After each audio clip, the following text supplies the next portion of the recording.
한 주간도 평안히 잘 지내셨습니까? 겨울을 맞이하면서 한 가지 조금 염려되는 것이 오늘 아침에 뉴스를 잠깐 보니까 지난주일보다 이번 주일이 코로나 환자가 10,000명 정도가 더 많다라고 하는 그런 통계가 나온 것을 보았습니다. 이번 주에 한 48,000여 명 정도가 확진자가 나왔다고 하는데, 여러분 일상적인 삶을 살아가시되 각별히 조금 더 이 겨울에 실내 활동이 많기 때문에 조금 더 조심하셔야 되지 않을까 싶습니다. 끄트머리라고 하는 단어가 있습니다. 끄트머리라고 하는 단어의 뜻은 끝이 되는 부분이라고 하는 그런 의미입니다.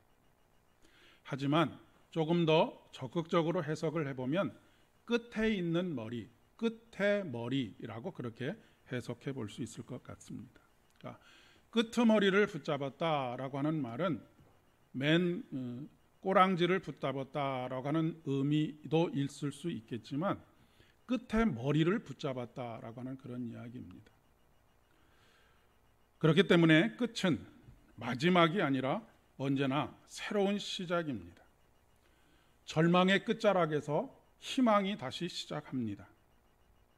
칠흑 같은 어둠 속에서 희망의 새벽을 기다리게 되고, 혹한의 엄동설한 속에서 봄 기운이 다가오는 것을 경험하게 됩니다. 우리가 우리의 인생을 살아가면서 늘 힘들고 어려운 이유가 줄 세우기를 하기 때문입니다.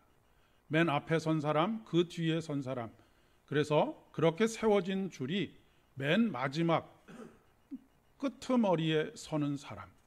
그런데 이러한 순서가 한꺼번에 바뀌는 그런 일들이 있지요. 어떤 때입니까? 뒤로 돌아라고 하면 그냥 일순간에 그 순서가 완전히 바뀌어버리게 됩니다. 보통 경쟁에서 낙오하면 실패자가 되고 절망하고 낙심하게 됩니다. 그러나 그 줄을 돌아서게 되면 맨 뒤에 서 있던 사람이 맨 앞에 서는 결과를 낳게 되는 것이죠. 성경의 가장 기본적인 정신 중에 하나가 희년 정신이라고 하는 것입니다.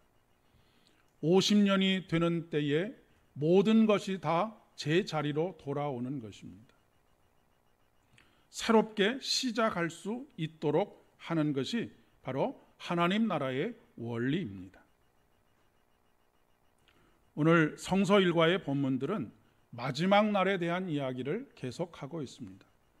새벽마다 우리가 묵상하는 성서 일과의 본문들도 마지막 때에 일어날 징조들과 그때를 살아가는 사람들의 삶의 태도에 대한 이야기들을 계속하고 있습니다.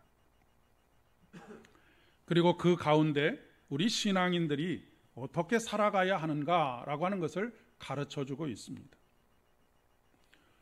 우리가 보통 종말이라고 하는 단어를 들으면 마음속에 두려움이 찾아옵니다. 무시무시한 생각들이 들기도 하지요. 인간은 이런 두려움이 찾아오게 되면 가장 먼저 하는 행동이 반응이 뭐냐면 외면하는 것입니다. 그것을 보지 않으면 없는 것처럼 생각하는 것이죠. 마치 꿩이 사냥꾼을 만나면 새의 대가리만 땅속에 쳐박고 몸은 그대로 놔둔 채 사냥꾼이 없는 것처럼 생각하는 어리석은 것과 마찬가지라고 이야기할 수가 있겠습니다. 우리 모든 인간에게는 회피 본성이 있습니다. 그렇기 때문에 이 종말이라고 하는 단어는 가급적 말하지 않았으면 좋겠다라고 생각합니다. 죽음이라고 하는 단어도 마찬가지입니다. 그러나 앞에서 말씀드린 것처럼 믿음 안에 있는 우리들에게 있어서는 이 종말은 새로운 시작입니다. 50년이 되어서 희년이 되면 모든 것이 다 제자리를 찾게 되고 새롭게 시작하는 것이 성경의 근본 정신이기 때문에 그렇습니다. 겨울의 끝에 봄이 오는 것과 같다고 이야기할 수 있겠습니다. 보통 새 봄이 되면 새봄의 나뭇가지의 맨 끝에서 새싹이 돋는 것을 보게 됩니다. 그 새싹이 돋는 바로 그 자리가 맨 끄트머리라고 하는 것입니다. 우리의 절망의 끝에서 하나님께서 주시는 새로운 생명이 시작이 됩니다. 우리가 그동안 의지했던 모든 것을 내려놓고 우리가 붙잡았던 모든 것들을 내려놓는 그 순간 비로소 우리는 하나님의 손을 붙잡을 수가 있습니다. 하나님께서는 늘 우리에게 구원의 손길을 내밀고 계시는 분이십니다. 그래서 우리를 붙잡으셔서 우리의 손을 붙잡으셔서 우리를 구원해 주시기를 원하시는데 우리가 다른 것을 붙잡고 있느라고 그것을 놓지 못해서 주님의 손을 붙잡지 못하는 경우들이 얼마나 많이 있는지 모릅니다. 그렇기 때문에 우리에게 있어서 정말로 중요한 것은 내가 의지하고 있는 것, 내가 붙잡아야지만 살 수 있다고 생각하는 그것을 놓는 그 순간 우리 주님의 손을 붙잡을 수 있다라고 하는 것을 꼭 기억해야 하겠습니다.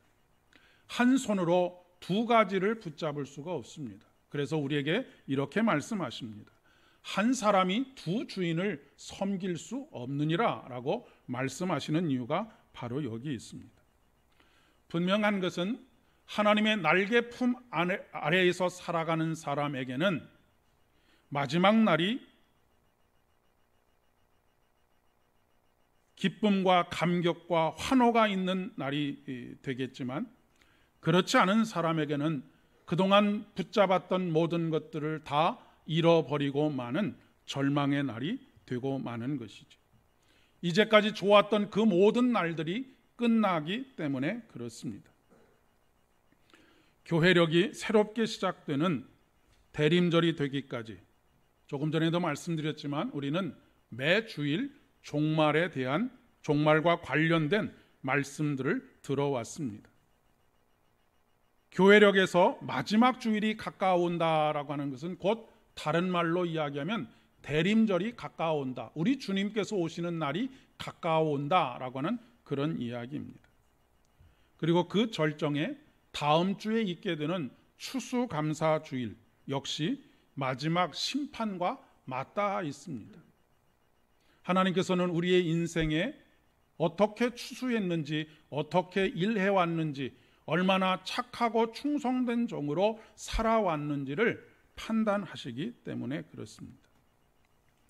그러나 그렇다고 해서 종말의 때에 나타날 징조들 가운데 우리가 결코 자유로울 수는 없는 것입니다.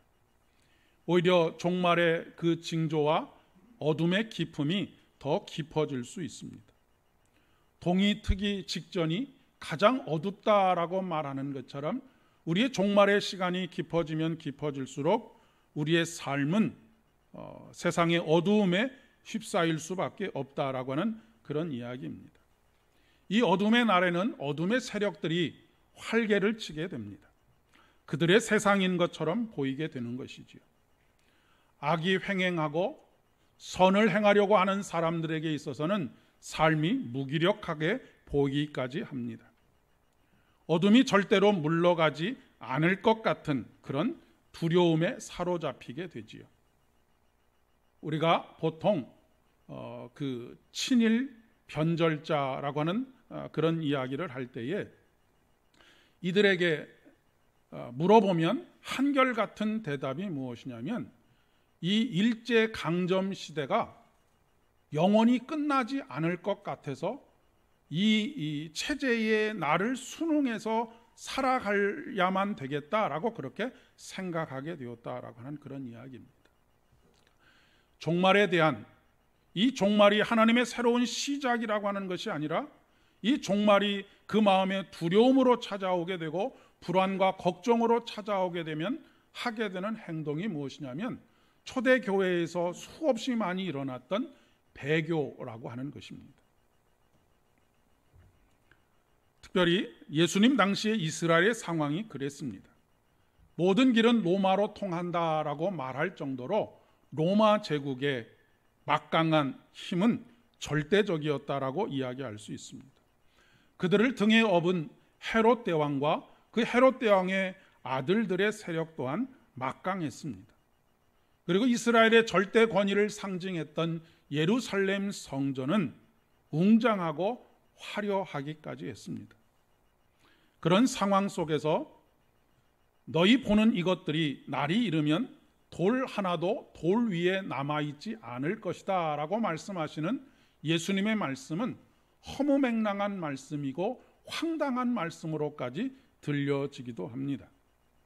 왜냐하면 그들은 단 한 번도 이 화려하고 웅장한 예루살렘 성전이 망하게 될 것이다, 무너지게 될 것이다 라고 하는 것은 상상조차 해보지 않았고 상상할 수도 없는 일이었기 때문에 그렇습니다. 그러나 예수님께서 돌아가시고 난 이후에 40년의 세월이 지나고 나서 로마의 티투스 장군에 의해서 정말로 돌 위에 돌 하나도 남지 않고 모든 벽이 다 모든 성전이 다 허물어지게 되었던 것이죠. 지금도 예루살렘에 가게 되면 성전은 남아 있지 않고 그 성전의 그 담만 조금 남아 있어서 그곳이 통곡의 벽으로 그렇게 수많은 사람들이 와서 통회하고 자복하며 하나님의 은혜를 간구하는 자리가 되었습니다. 그런데 여러분, 놀랍게도 예수님께서 돌아가시고 난 이후에 사실 예수님을 따르던 제자들은 대부분 그들의 주 활동 무대가 어디였었느냐면 회당을 중심으로 해서 그들의 활동 무대가 펼쳐지고 있었습니다. 그러니까 유대교에서도 이 기독교 신앙을 예수님을 따르는 그리스도인의 삶을 유대인의 한 분파로 유대교의 한 분파로 보았다라고 하는 것입니다. 그런데 바로 예루살렘 성전이 무너지는 그 순간부터 기독교 신앙은 새로운 출발을 하게 됩니다. 더 이상 예루살렘 성전에 머물러 있지 않고 더 이상 회당에 머물러 있지 않고 새로운 기독교 공동체가 시작된 것이 바로 예루살렘 성전이 무너지는 사건으로부터 시작이 되었다라고 하는 것입니다. 일반적으로 본다면 예루살렘 성전이 무너지는 것은 절대 절망의 나락으로 떨어지는 것입니다. 그것은 바로 하나님의 임재와 현존이 있다라고 생각했던 그곳이 무너졌다라고 하는 것은 더 이상 하나님께서 이스라엘 민족들을 책임지지 않으신다라고 하는 것으로 해석될 가능성이 있었기 때문에 그렇습니다. 그런데 그 예루살렘 성전이 무너지는 그 사건이 기독교 신앙을 가지고 있는 사람들의 새로운 출발점, 진정한 의미에서의 교회가 시작되었다라고 하는 것입니다. 그것은 바로 장소로서 어떤 건물로서의 교회가 아니라 우리 안에 거룩한 영이신 성령께서 임재하심으로 말미암아 너희가 곧 교회다라고 하시는 이 말씀이 시작되었다라고 하는 말씀인 것이죠. 우리의 현실도 그렇습니다. 과학 문명은 여러 가지 어려움들 속에서 그 문제를 계속 해결해 가는 과정 속에 계속 발전해 가고 있습니다. 결코 인간이 쌓아 올린 과학 문명은 무너지지 않을 것처럼 보입니다. 이전 시대와는 비교할 수 없을 정도로 먹거리들이 풍족해졌고 우리가 쓸 수 있는 많은 자원들이 많아지고 있습니다. 그러나 여러분, 분명한 것 하나는 이 세상에 있는 모든 것은 끝이 있다라고 하는 것입니다. 모든 사람은 태어나면 끝이 있습니다. 죽음에 이르게 되지요. 우리가 소중하게 생각하고 많은 돈을 들여서 구입하는 모든 물건들도 처음에 새로운 것일 뿐이지 결국에 모든 것은 다 끝이 있게 됩니다. 그러나 주 안에 있는 우리에게는 그것이 바로 새로운 시작이라고 하는 것이죠. 새로운 새 하늘과 새 땅이 이루어지는 것입니다. 오늘 누가복음 21장 11절 이하의 말씀에 민족이 민족을 나라가 나라를 대적하여 일어나겠고 곳곳에 큰 지진과 기근과 전염병이 있겠고 또 무서운 일과 하늘로부터 큰 징조들이 있으리라 라고 말씀하십니다. 이런 일들 가운데는 지금 우리가 피부로 직접적으로 느끼고 경험하는 일들도 있습니다. 그런 일들이 지금 우리 각 개인에게 크고 작은 영향을 미치고 있기도 합니다. 하지만 이런 일들이 있다라고 말하는 것은 우리에게 두려움과 공포를 가져다 주려고 하는 것이 아닙니다. 두려움과 공포를 조장하여서 우리의 마음이 옴짝달싹하지 못하고 누군가에 의해서 조종당하도록 하려고 하는 것이 아니라고 하는 것입니다. 오히려 그날은 새 희망으로 충만하게 되는 날이라고 하는 것을 말씀하고 있습니다. 이런 시대에 하나님께서는 위험하니까 그 날만 기다리면서 가만히 있어라, 숨어 있어라 라고 말씀하지 않으십니다. 오늘 데살로니가 후서의 말씀에 보게 되면 오히려 선을 행하라고 말씀하십니다. 그리고 선을 행하되 낙심하지 말아라 라고 말씀하고 있습니다. 우리 그리스도인들을 낙심하게 만드는 것은 사단이 사용하는 가장 간계한 방법입니다. 낙심은 사단이 사용하고 있는 가장 강력한 무기라고 이야기할 수 있습니다. 물론 우리가 외적인 어려움을 당하거나 아니면 예상치 않은 질병에 걸렸을 때나 여러 가지 삶의 곤고한 상황 속에서 상심할 수 있습니다. 그리고 상심하는 것은 너무나 당연한 것입니다. 큰 어려움을 당했는데 허허 웃고 있다라고 한다면 그 사람은 바보이거나 정신이 온전치 않은 사람일 것입니다. 상심은 외부에서 어려움이 닥치거나 아니면 환난이든지 질병이든지 아니면 인간관계에서 오는 상처든지 이런 것들을 통해서 자연 발생적으로 생기는 것이 마음의 상심입니다. 그런데 낙심한다라고 하는 것은 다른 것이죠. 낙심은 상심한 마음에 사로잡혀서 완전히 바닥까지 내려가는 것을 말하는 것입니다. 그래서 아예 아무것도 하지 못하거나 또한 아무것도 할 의욕을 가지지 못하도록 해서 다른 일을 하는 것을 방해하도록 하는 것이죠.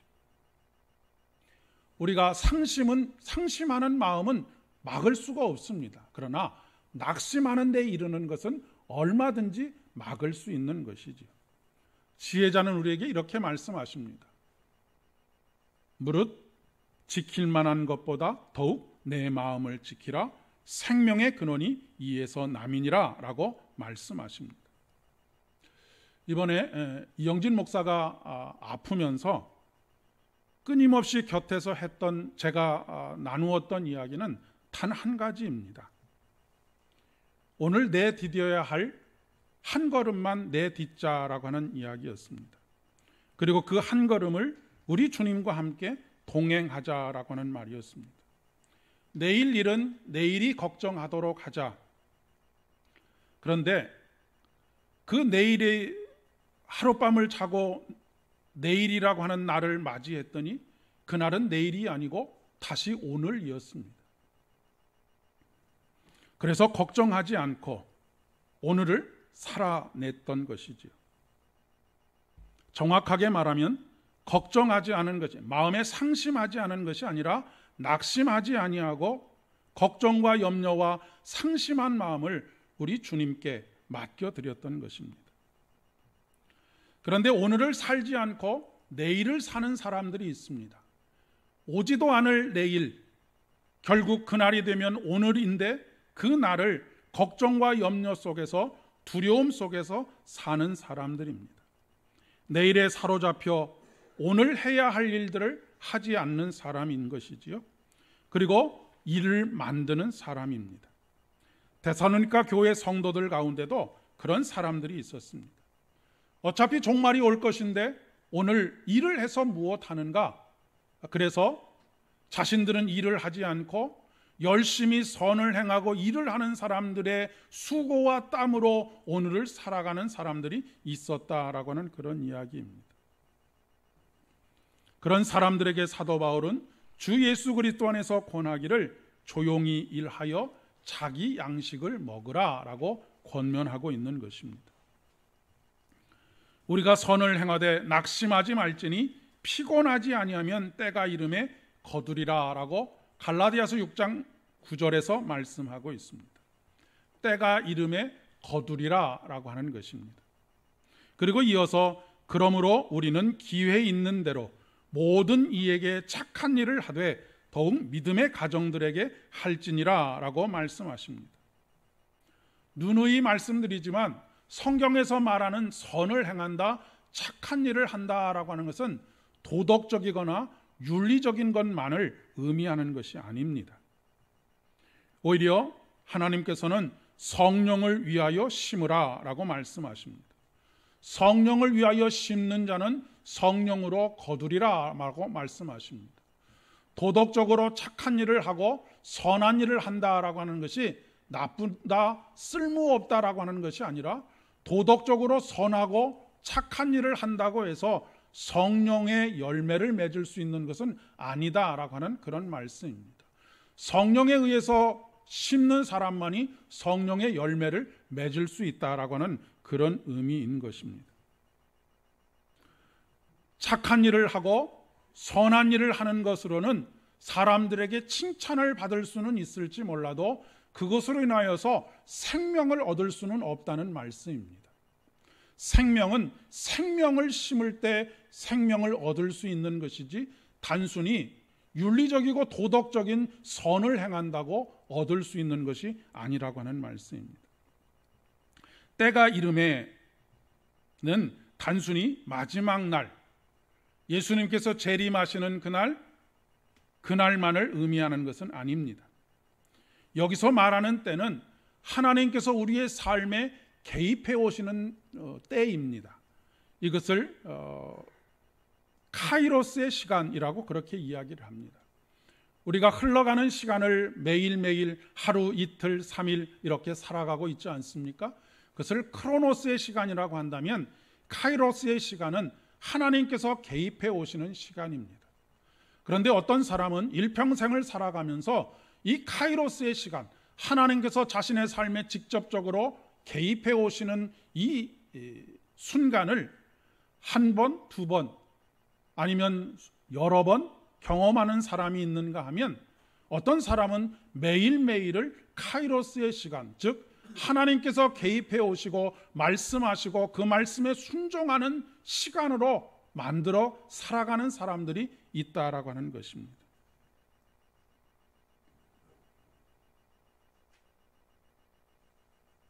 이 카이로스의 시간은 오늘 말라기 선지자의 말씀에 의하면 그때에 여호와의 이름을 경외하는 모든 사람들에게 공의로운 해가 떠올라서 치료하는 광선을 비추신다라고 말씀하십니다. 그리고 우리들이 나가서 외양간에서 나온 송아지처럼 뛸 것이다 라고 말씀하고 있습니다.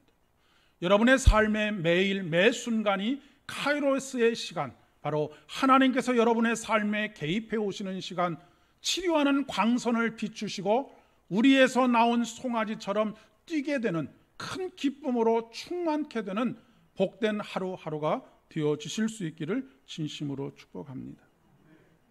사랑하는 여러분, 손바닥도 마주쳐야 소리가 난다라고 말하지 않습니까?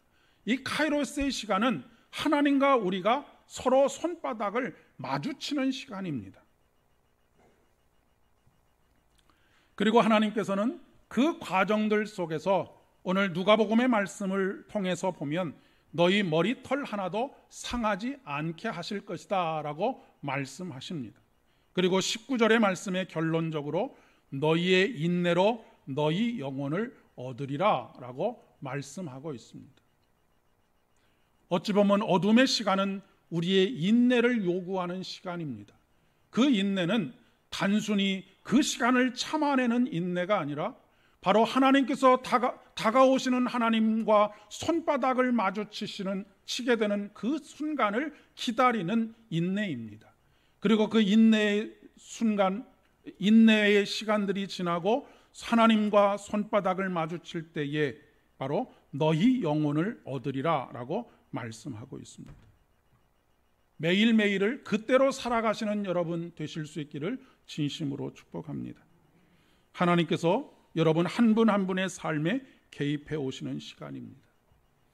우리의 연약한 육체, 질병으로 말미암아서 곤고한 가운데 있는 우리의 육체에 치료의 광선을 발하시고 우리에서 뛰어나온 송아지와 같이 뛰게 되는 그런 놀라운 일들, 그리고 영혼의 공허함과 상심한 마음들, 이 상심한 마음들이 낙심에 이르지 아니하도록 그 마음에 치료하는 광선을 발하시기를 간절히 축복합니다. 그러니 이 모든 일들을 기대하고 그 모든 일들을 눈으로 보고 귀로 듣고 손으로 만진 바 되었을 때에 이 놀라운 일들을 이루시는 하나님을 어찌 찬양하지 않을 수가 있겠습니까? 오늘 함께 교동문으로 읽은 시편 98편의 노래가 바로 그것입니다. 새 노래로 여호와를 찬양하라. 그는 기이한 일을 행하사 그의 오른손과 거룩한 팔로 자기를 위하여 구원을 베푸셨음이로다. 그가 이스라엘 집에 베푸신 인자와 성실을 기억하셨으므로 땅끝까지 이르는 모든 것이 우리 하나님의 구원을 보았도다라고 노래하고 있습니다. 하나님께서는 우리를 만나주실 뿐만 아니라 우리의 삶에 참으로 기이한 구원의 놀라운 일들을 베푸시는 하나님이십니다. 그리고 그 하나님께서 이루시는 그 구원의 일들은 땅끝까지 이르러 모두가 다 하나님의 구원을 보기를 원하신다라고 하는 것을 말씀하고 있습니다. 이번 한 주간도 그분의 오른손과 거룩한 팔로 여러분을 구원하시는 하나님의 구원을 보기를 진심으로 축복합니다. 그러기 위해서는 여러분이 지금 붙잡고 있는 그것을 놓고 우리 주님의 손을 붙잡을 수 있어야 하겠습니다. 감격과 기쁨으로 노래 부르는 복된 믿음의 여정, 이번 한 주간의 삶이 되기를 진심으로 축복합니다. 기도하겠습니다. 아버지 하나님, 은혜를 진심으로 감사를 드립니다. 절망의 끝에서 우리 주님을 보게 하시고 우리의 삶에 밀리고 밀려서 벼랑 끝에 섰을 때 우리 주님을 신뢰하는 믿음으로 그곳에서 뛰어내리는 순간 우리에게 날개가 있다라고 하는 것을 발견하는 그런 인생이 되어줄 수 있도록 은총을 더하여 주옵소서. 하나님, 주님의 어루만지시는 손길을 간구합니다. 우리의 상심한 마음이 낙심에 떨어지지 아니할 수 있도록 오늘도 더욱 우리 주님을 붙잡기를 소망합니다. 아버지 하나님, 다가오시는 우리 주님을 오늘도 더욱 간절히 기다리며 주님을 대망하는 마음으로 우리의 삶이 매일매일 충만하게 채워지게 하여 주옵소서. 예수님의 이름으로 기도드립니다. 아멘.